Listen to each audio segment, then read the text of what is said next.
What we're looking at here is an image from the Hubble Space Telescope of the sunrise arc, which is this long red banana that you can see on the screen right there. And then what's highlighted by that white arrow is the lens star Earendel, which is the most distant star that's been observed so far. So we're seeing this entire galaxy as it was about 13 billion years ago. This particular discovery was thanks to gravitational lensing.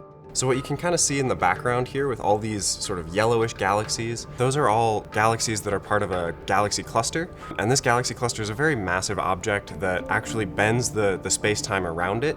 And as the light from this distant galaxy passes through that distorted space-time, it gets magnified and stretched out into this long arc that we see.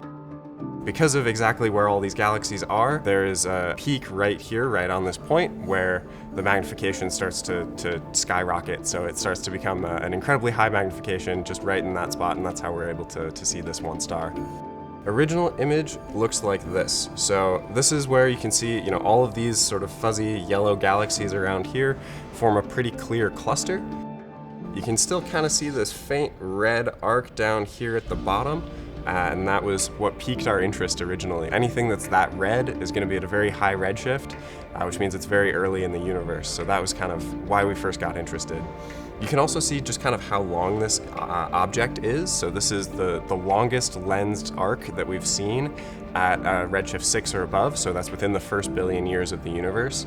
And it kind of opens the door to looking at the very first generation of stars. So very first stars would form a few 100 million years, maybe 100 to 300 million years after the Big Bang is kind of that ballpark.